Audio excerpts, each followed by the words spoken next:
Bonjour à tous, bienvenue à notre méditation quotidienne. Nous sommes dans le livre du prophète Ésaïe au chapitre 6, un chapitre magnifique où Ésaïe euh, nous témoigne de ce qui s'est passé pour qu'il devienne un prophète. Ésaïe veut nous raconter sous l'inspiration de Dieu parce qu'il est poussé par Dieu à faire cela. Il veut nous dire comment lui, il est devenu un porte-parole de Dieu. Ne s'improvise pas euh, prophète de Dieu qui le veut.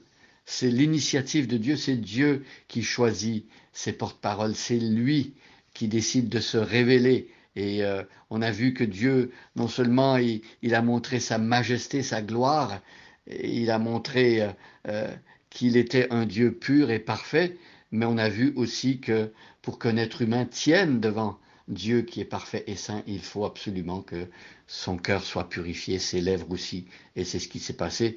Et une fois que Dieu a purifié son serviteur, alors il peut l'appeler et il peut l'envoyer pour donner ses paroles à son peuple. Et ici, les paroles que Ésaïe va donner au peuple de Dieu ne sont pas nécessairement les paroles que le peuple de Dieu attendait. Euh, le peuple de Dieu vit à une période critique de son histoire. Euh, le roi est décédé, Dieu est sur le trône, mais le peuple va s'éloigner de Dieu et dans la suite des événements, l'histoire va nous montrer que le peuple va profondément désobéir à son Dieu. Et ici, on a vu hier, à partir du verset 8 et 9, que Dieu, eh bien, il va annoncer à son peuple qu'il partira en exil. Ésaïe va parler, le peuple va rejeter les paroles qu'Ésaïe va apporter, il va même pas les comprendre. Ésaïe va montrer des images de ce que Dieu s'apprête à faire et le peuple ne va pas voir clairement ce qui est devant lui, l'exil, et ainsi donc Dieu va finalement envoyer son peuple pendant 70 ans déporté dans un pays étranger où son peuple va être privé justement euh, du temple et des sacrifices et de toute la vie qu'il connaissait auparavant. Je lis à partir du verset 1 et aujourd'hui nous allons nous arrêter au verset 10. L'année de la mort du roi Osias, je vis le Seigneur siégeant sur un trône très élevé. Les pans de son vêtement remplissaient le temple. Des êtres à forme de serpent, des anges, se tenaient debout. Chacun d'eux avait 6 ailes, 2 ailes pour se couvrir le visage, 2 autres pour se voiler le corps, et les 2 dernières pour voler. Et s'adressant l'un à l'autre, ils proclamaient Saint, Saint, Saint est le Seigneur des armées célestes. Toute la terre est pleine de sa gloire. Les montants des portes du temple se mirent à trembler au son de ces voix, tandis que le sanctuaire se remplit de fumée. Et je m'écriai, malheur à moi, je suis perdu, car j'ai les lèvres impures et j'habite au milieu d'un peuple aux lèvres impures. Et voici que, de mes yeux, j'ai vu le roi, le Seigneur des armées célestes. Alors, l'un des êtres à forme de serpent, un ange, vola vers moi. Il tenait à la main une braise qu'il avait prise sur l'autel, avec des pincettes. Il m'en toucha la bouche et me dit, maintenant que ceci vient d'être appliqué sur tes lèvres, ta faute est enlevée et ton péché est expié. Et j'entendis alors le Seigneur qui disait, qui enverrai-je qui marchera pour nous? Alors je répondis, je suis prêt, envoie-moi. Et le Seigneur me dit, va et dis à ce peuple, vous aurez beau entendre, vous ne comprendrez pas. Oui, vous aurez beau voir, mais vous n'appréhenderez rien.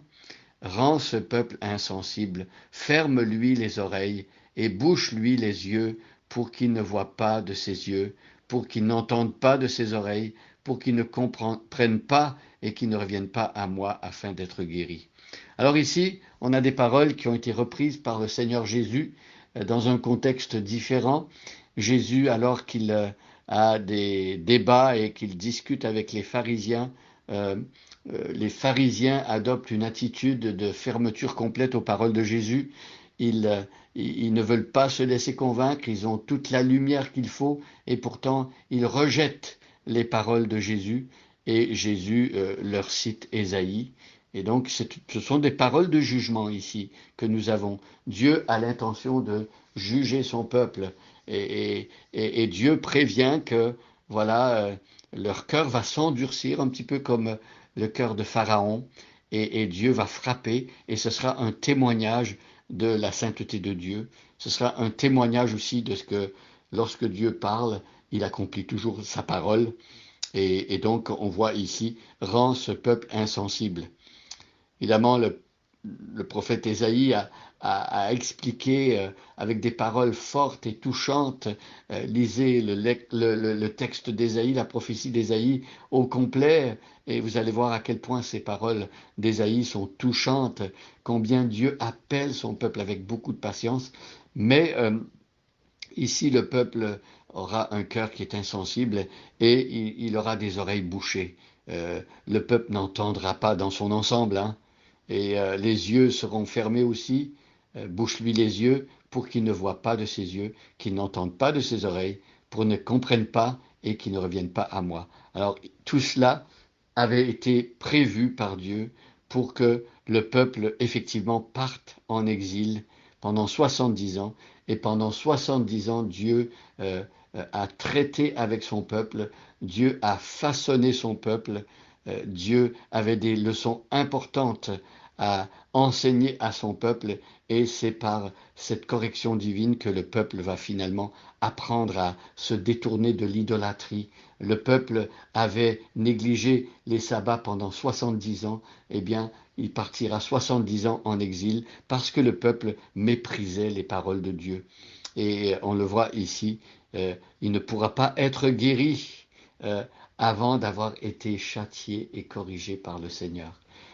Si vous constatez que le Seigneur est en train de vous corriger, prenez patience et essayez et demandez à Dieu de vous montrer qu'est-ce qu'il veut vous enseigner au travers cette correction. Euh, le livre aux Hébreux nous dit que c'est des fils que Dieu reprend. C'est à des fils qu'il parle ainsi, des fils et des filles. Euh, Dieu corrige son peuple parce que son peuple lui appartient. Et Hébreux 13 nous dit que Dieu agit comme nous, euh, avec nous comme un père avec ses enfants. Quel est le père qui va laisser son enfant faire ce qu'il veut et qui ne le corrigera jamais? Alors celui qui fait cela, eh bien, il est sûr que son enfant, plus tard, il va prendre des mauvaises directions, il va s'endurcir dans le mal, et il va se blesser, il va se faire du mal. Alors Dieu préfère corriger ses enfants et leur apprendre des leçons importantes plutôt que de laisser euh, son peuple s'égarer et en finir par vivre comme les nations d'alentour. Ce qu'il y avait de terrible par rapport au peuple d'Israël, et en particulier ici le peuple de Juda qui sera envoyé en exil à Babylone dans l'an 522. Euh, Ce qui est terrible, c'est que ce peuple-là ne se distinguait plus des peuples païens d'alentour.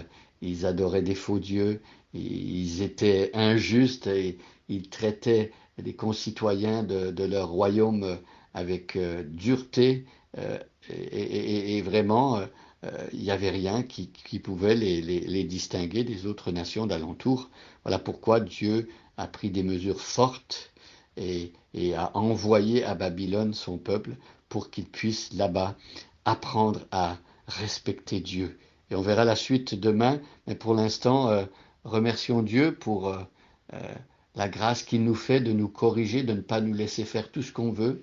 Remercions Dieu parce que il nous enseigne effectivement, et parfois même si c'est en prenant des mesures qui nous paraissent dures, remercions le Seigneur parce qu'il ne nous livre pas à nos comportements pour que nous devenions complètement aliénés et éloignés et endurcis par rapport à sa parole. Mais demandons à Dieu de nous aider à vivre ces moments si nous sommes en train d'être châtiés par lui, comme des grâces de la part de Dieu, et comme des moments que Dieu nous donne pour faire le point et voir justement ce qui ne va pas dans notre vie et se laisser interpeller par lui. Bonne journée à chacun. et à chacune, et soyez bénis.